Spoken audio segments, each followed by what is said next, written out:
March 1945.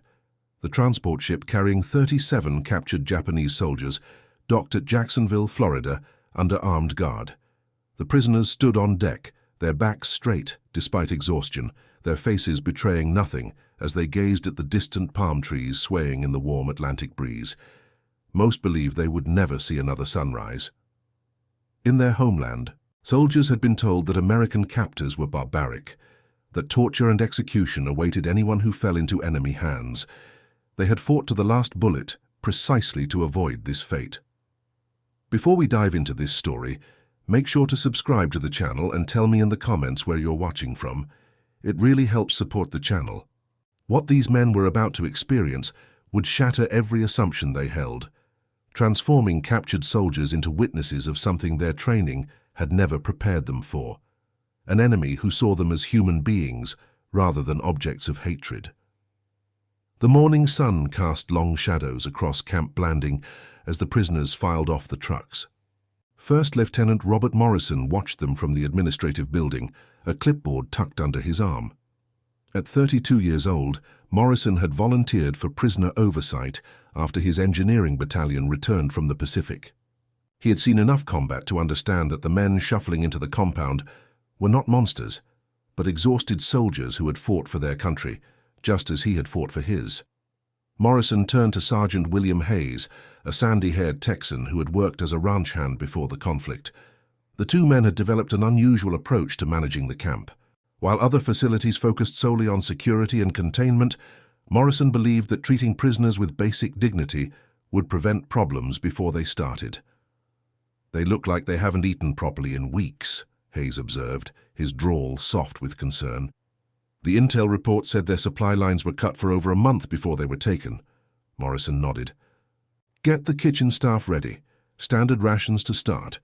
But I want medical to check each one first. Slow refeeding if they're malnourished." Among the prisoners, Corporal Takeshi Yamada stood near the center of the formation. At 24, he had served in the Imperial Forces for 3 years, participating in campaigns across the Pacific Islands. His unit had been overrun during an operation in the Philippines, and he had awakened in an American field hospital with a bandaged shoulder wound. The medics had treated his injury with care that surprised him, but he assumed it was temporary, a prelude to harsher treatment once he reached a permanent facility. Yamada glanced at Private First Class Kenji Sato beside him, a younger soldier barely 19 who trembled despite his efforts to appear stoic. Sato's family ran a small fishing business in Hokkaido, and he had been drafted only 8 months earlier. The boy's eyes darted nervously toward the guards, expecting violence at any moment. "Stand firm," Yamada whispered in Japanese. "Do not give them reason to strike us. We die with honor." Sato nodded, swallowing hard. What neither prisoner knew was that Morrison had spent the previous 3 weeks preparing for their arrival in ways that would have seemed incomprehensible to military commanders on either side of the Pacific. He had consulted with a Japanese-American translator named Henry Nakamura, whose family had been relocated from California to the internment camps, but who now served as a civilian consultant for the military. Nakamura had grown up in Little Tokyo in Los Angeles, and he understood the cultural nuances that could mean the difference between cooperation and resistance. "They will expect harsh treatment," Nakamura had explained during their planning sessions. Many were told they would face execution immediately upon capture. The propaganda was very specific. Some may try to provoke you into ending their lives quickly because they believe slow torture is the alternative. Morrison had listened carefully, taking notes. What if we do the opposite? What if we show them from the first moment that those stories were false? Nakamura had paused, considering. "It might work, but you would need to be consistent. One act of kindness followed by cruelty would confirm their worst fears. You would need to maintain the same approach throughout their time here." Now, as the prisoners stood in the Florida heat, Morrison stepped forward. Through Nakamura, who stood beside him, he addressed the group. "You are prisoners under the authority of the United States military. You will be housed, fed, and given medical care in accordance with international agreements. You are not here to be harmed.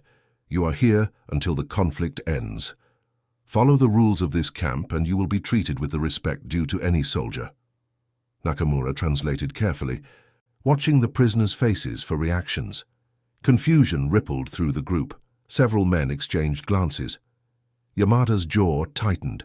He assumed this was psychological manipulation, a cruel game before the real treatment began. The prisoners were led to their barracks, a series of wooden structures with screened windows and rows of cots. Each man received a thin mattress, 2 blankets, and a footlocker. Guards stood at intervals, but they did not shout or brandish weapons threateningly. Instead, they maintained a professional distance, observing but not antagonizing. That first evening, dinner arrived in metal trays carried by camp staff.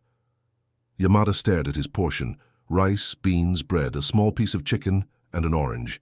It was simple fare, but it was hot, properly cooked and sufficient in quantity. Around him, other prisoners ate slowly, suspiciously, waiting for the food to reveal some hidden poison or cruel trick.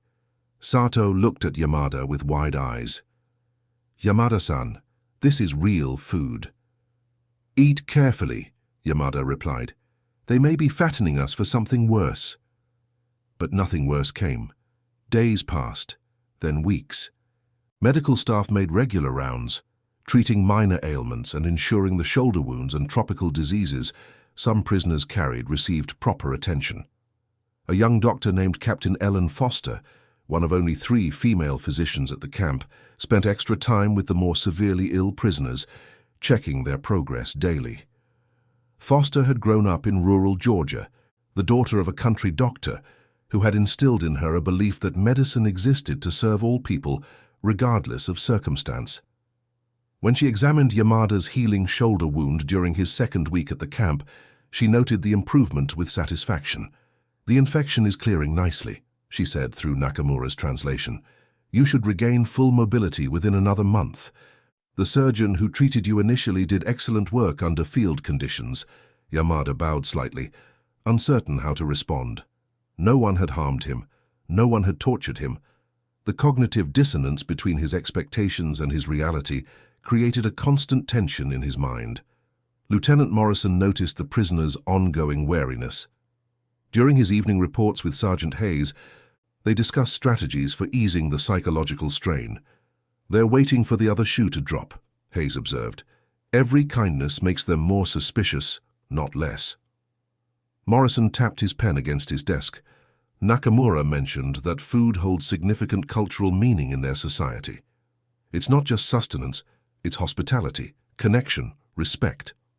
Hayes raised an eyebrow. "You thinking what I think you're thinking?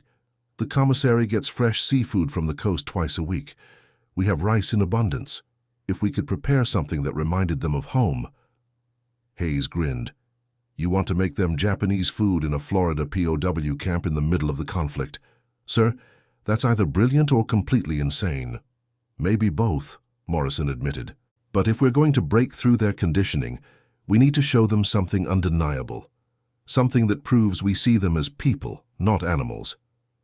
The idea took several weeks to execute. Morrison reached out to a Japanese restaurant owner in Jacksonville, a man named Hiroshi Tanaka, whose establishment had miraculously survived the wave of anti-Japanese sentiment sweeping the country. Tanaka had lived in America for 25 years and considered himself as American as anyone, but he still remembered the recipes of his childhood in Osaka. "You want me to teach your kitchen staff to make sushi?" Tanaka asked, incredulous. "For prisoners?" "For soldiers," Morrison corrected. "Soldiers who have been told their entire lives that Americans are demons. I want to prove them wrong." Tanaka studied Morrison's face, searching for mockery or hidden agenda. Finding none, he slowly nodded. "If you are serious, I will help. But sushi is not simple. It requires proper technique, fresh fish, and respect for the ingredients. We have access to fresh fish from the Atlantic. We have rice. Teach us the rest." Over the course of 3 days, Tanaka visited Camp Blanding, working with the kitchen staff in sessions that began at dawn. He showed them how to prepare sushi rice with the correct ratio of rice vinegar, how to slice fish for nigiri, how to roll maki with nori seaweed. Morrison had managed to source through military supply channels after calling in several favors. The camp cook, a heavy-set Italian-American from Brooklyn named Sergeant Tony Ricci, took to the task with surprising enthusiasm. "My nonna always said food is love," Ricci explained as he practiced his rice technique. "These guys have been eating nothing but fear and propaganda for years. Maybe a good meal reminds them they're still human." On a Saturday evening in late May, Morrison called a special assembly. The prisoners gathered in the mess hall, confused by the unusual timing. Normal dinner had been served at 1700 hours, and it was now nearly 1900. Yamada and Sato stood together, alert for whatever came next. Nakamura stepped to the front of the room, Morrison beside him. "We understand that you have been away from your homeland for a long time." Nakamura translated as Morrison spoke. "We understand that you have been told many things about what would happen to you here. Tonight, we want to show you something different. Tonight, we want to welcome you the way guests should be welcomed, with food from your own tradition prepared with respect." The kitchen doors opened. Staff members carried out trays laden with sushi, carefully arranged on plates. There were nigiri with tuna and salmon, maki rolls with cucumber and pickled radish, even a few pieces of tamago. The fish was fresh, the rice properly seasoned, the presentation simple but dignified. Yamada stared at the plate placed before him. His hands trembled. Beside him, Sato made a small sound, something between a gasp and a sob. Around the room, similar reactions rippled through the prisoners. Some men openly wept. Others sat frozen, unable to process what they were seeing. One older prisoner, a sergeant named Hiroshi Tanaka, who had served for 7 years, stood abruptly. He faced Morrison and bowed deeply, formally, holding the position for several seconds. When he straightened, tears streamed down his weathered face. Nakamura translated his words. "We were told you were demons. We were told you would treat us worse than animals. But you feed us food from our home, prepared with care. I do not understand this. I do not understand why you do this." Morrison met the sergeant's eyes. "Because you are soldiers, not enemies. The conflict will end someday. When it does, I want you to go home and tell your people what you saw here. I want you to remember that Americans treated you with the dignity every person deserves." The room remained silent as prisoners slowly began to eat. Some picked up chopsticks provided with the meal. Others used their hands, too overwhelmed to care about etiquette. The taste of properly prepared rice, of fresh fish seasoned correctly, of food that connected them to homes thousands of miles away. It broke something inside them that propaganda had built. Yamada ate slowly, each piece of sushi a revelation. He had been prepared to die. He had been prepared to endure torture. He had never been prepared for kindness. The realization that he had been lied to, systematically and completely, about the nature of his captors, created a crisis of understanding that no amount of military training could have prevented. "Sato," he said quietly, his voice thick with emotion. "We were wrong. Everything they told us was wrong."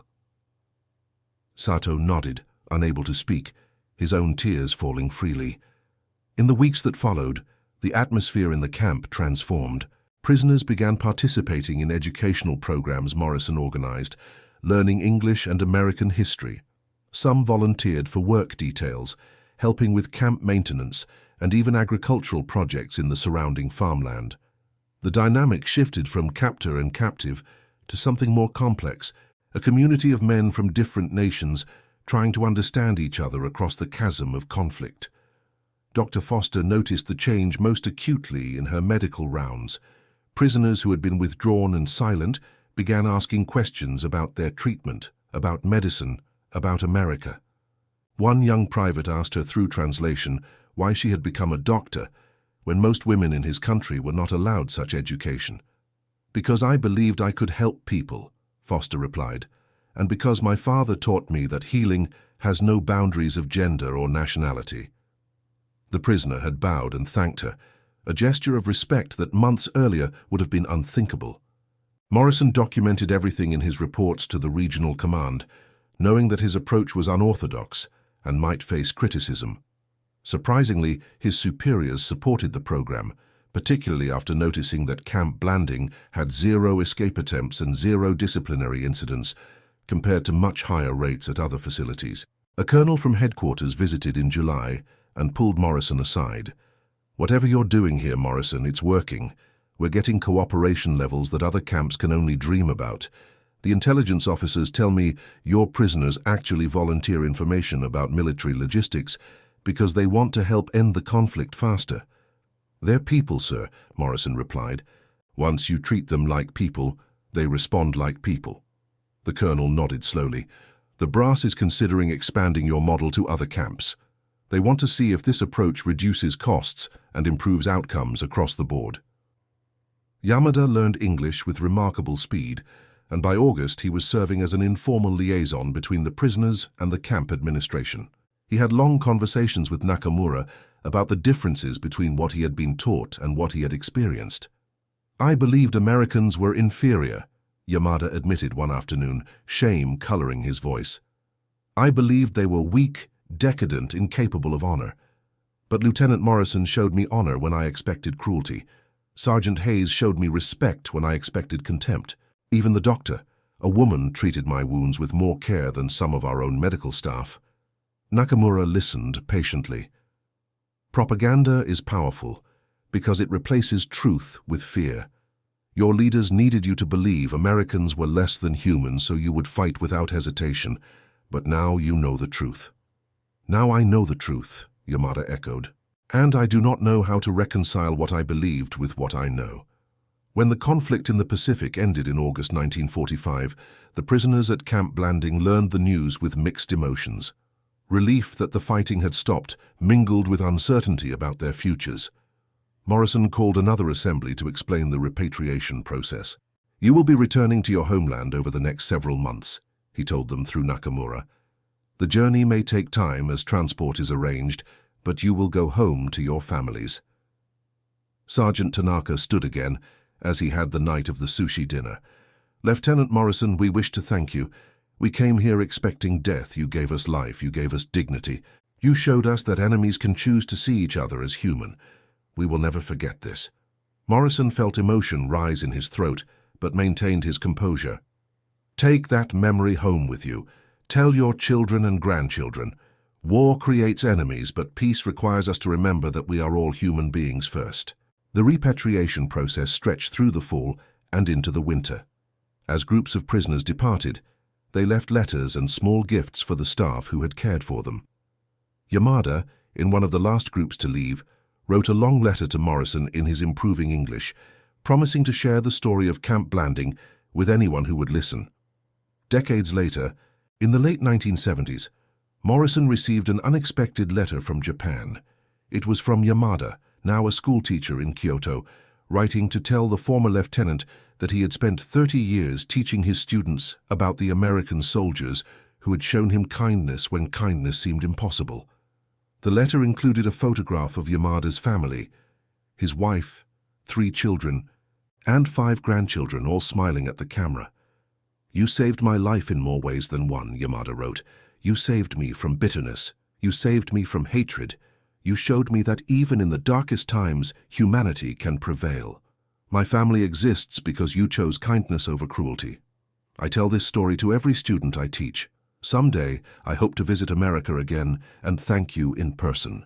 Morrison kept that letter in his desk drawer until his death in 1993, showing it to visitors who asked about his military service. He never sought recognition for his work at Camp Blanding, but the story spread gradually through military circles as an example of an alternative approach to prisoner management.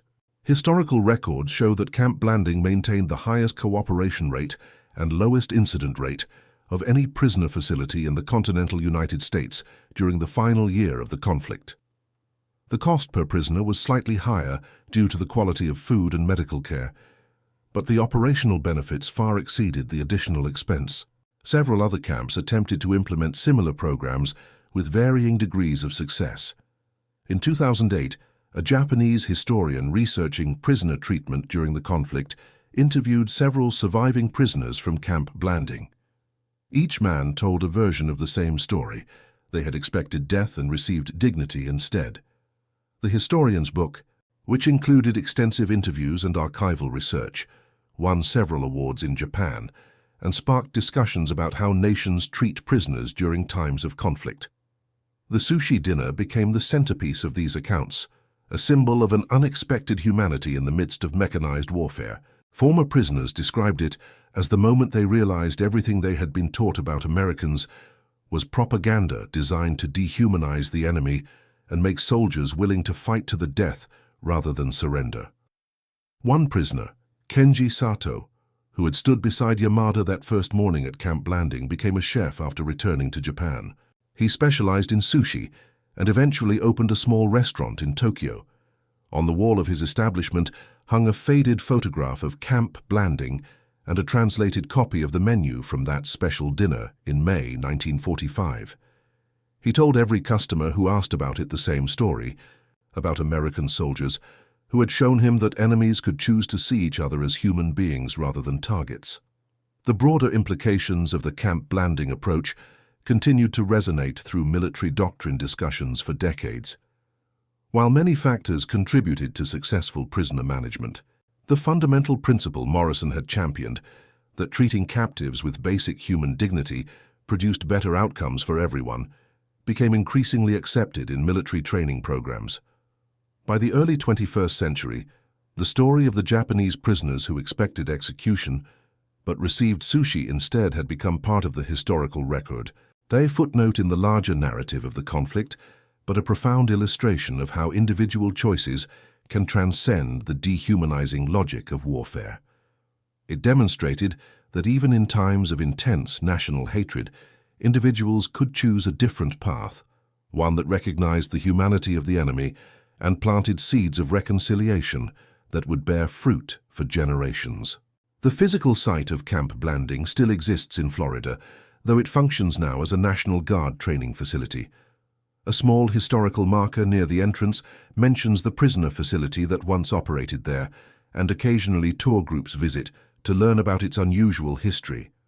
Some descendants of the prisoners have made pilgrimages to the site, bringing their own children and grandchildren to see the place where their fathers or grandfathers learned that former enemies could become something close to friends.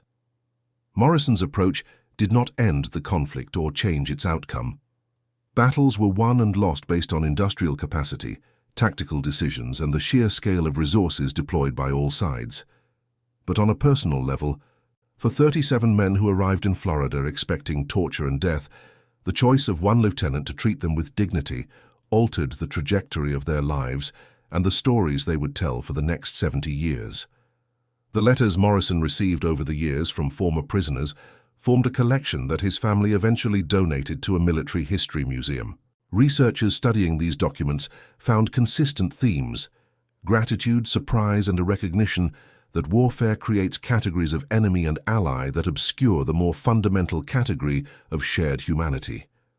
The prisoners wrote about how the experience at Camp Blanding had changed their understanding not just of Americans, but of the nature of conflict itself. Several former prisoners became active in peace organizations after returning to Japan, using their experiences to argue for international cooperation and mutual understanding.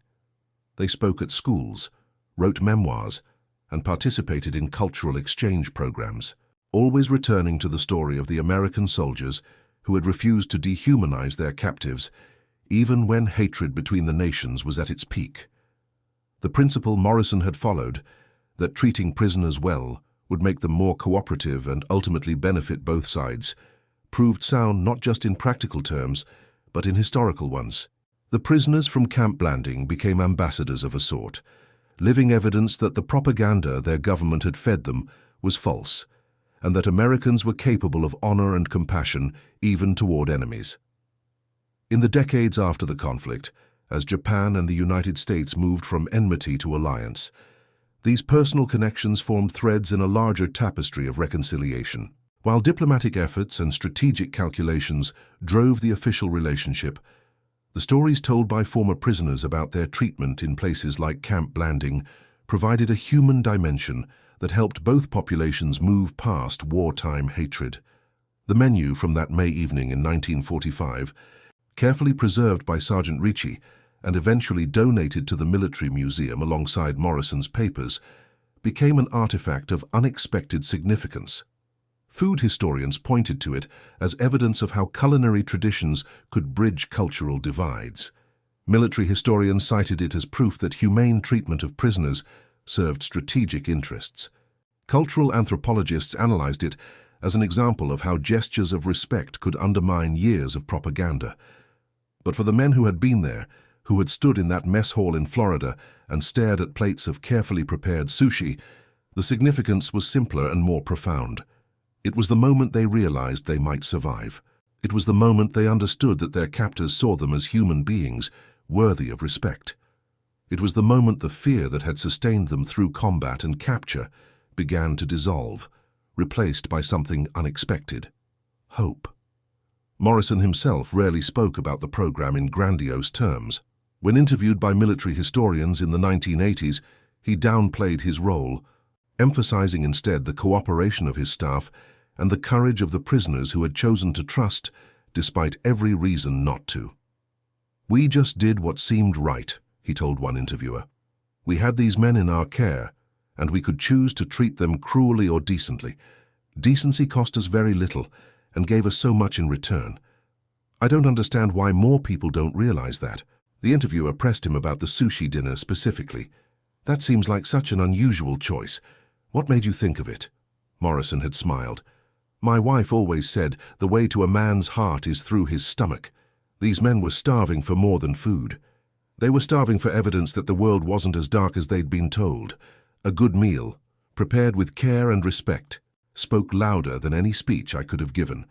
Among the documents in the museum collection is a photograph taken in the late 1980s, showing Morrison and Yamada finally meeting in person, both men in their 70s, embracing at San Francisco International Airport. The caption notes that Yamada had fulfilled his promise to return to America and thanked the lieutenant who had changed his life. The two men spent a week together, visiting historical sites and speaking at a university symposium about reconciliation after conflict.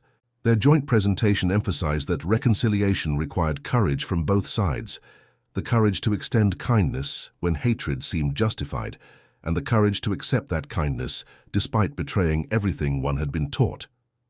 Morrison and Yamada became friends during that visit, corresponding regularly until Morrison's death 5 years later.